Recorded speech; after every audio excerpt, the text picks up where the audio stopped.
Hey guys, welcome back to Exhaust Notes. So today we're going to be talking about 5 things that I dislike the most about my E55. Now, don't get me wrong, I absolutely love this car.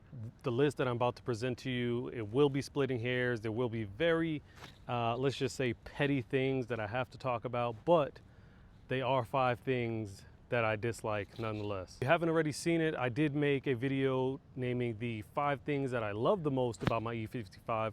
So if you haven't seen that video already, go ahead and watch it. Link will be. But without any further ado, let's go ahead and get into the 5 things that I dislike the most about my E55. So number one is definitely going to have to be the headlight output. Oh God, no. Oh. So if you don't know, or any of you out there that own E55s or any of the W211E series for that matter, then you'll know the headlights are not very great. At night, makes it really difficult to see. Although the lights do look great, the lighting output simply isn't adequate. These headlights do have projectors in the housings, but they're not very great. Keep in mind, these cars were made in the early 2000s, so the technology for the projectors just wasn't too great back then. So that being said, the headlights and the light output at night, especially during inclement weather while you're driving, it's really not too great, a little unsafe. So that's something that I'm actually going to be looking to upgrade somewhere in the near future. Coming in at number 2 is the cup holders. Cup holders really aren't fit for any drinks of the modern day. They're too small, they're too close together. One of them is too deep, the other one is too shallow and too fragile. They're a common issue, they're known to break. So I really dislike the cup holders. Now, I'm not one to really eat in the car very much, but I do enjoy bringing my coffee with me in the mornings when my fiance and I are on our way to a Cars and Coffee, or just a bottle of water, anything like that. A to-go mug is almost out of the question. You really got to just keep it on your lap or have a passenger and hope that they can hold it for you. So number 2 is definitely going to be the cup holders. Absolutely hate them. Number 3 is the transmission. Now, it's plenty fine.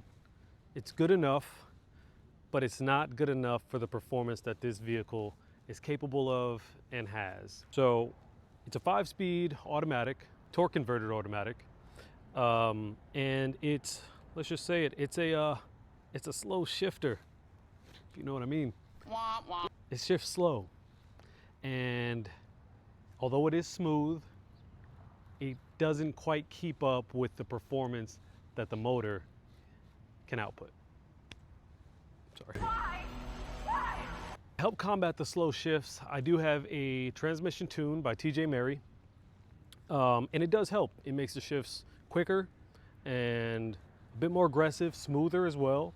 So under all conditions, it definitely is an improvement, but that being said, it still is not up to par or what I'd like, again, considering the amount of performance that this car has. You know, you've got torque on demand.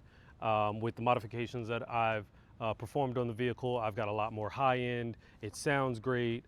The luxury is there, but the transmission leaves something to be desired in the performance realm. In addition to the transmission, I would have also really liked if the E55 came with a limited slip diff out back.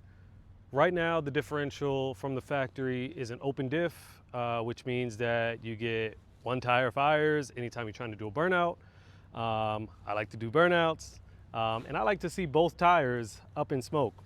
So with the open differential, doesn't really allow for that. Sometimes you get lucky and you get it, most times you don't. So a limited slip differential would have been great.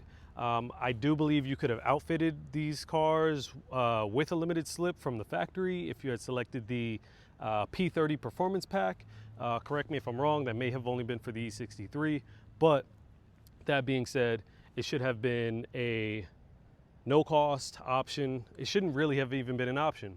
Limited slip differential, limited slip differential from the factory, no questions asked, to match the performance of this mighty motor.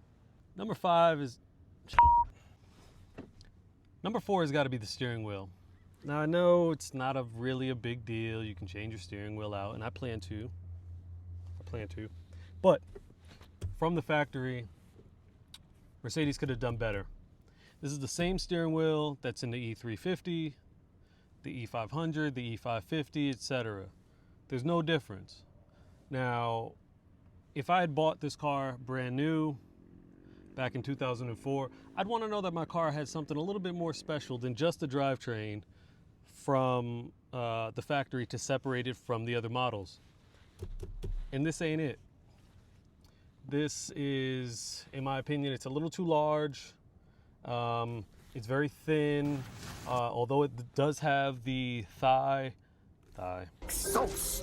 although it does have the thumb grips or bolsters, if you will, it's just not very sporting. It's not very, inspiring. Again, considering the amount of performance and what this car is all about.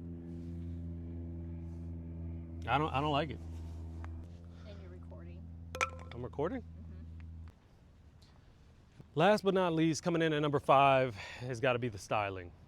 Now, don't get me wrong, I really like the way that the E55 looks, but it's a little understated. And although I dislike it, I also kind of like it.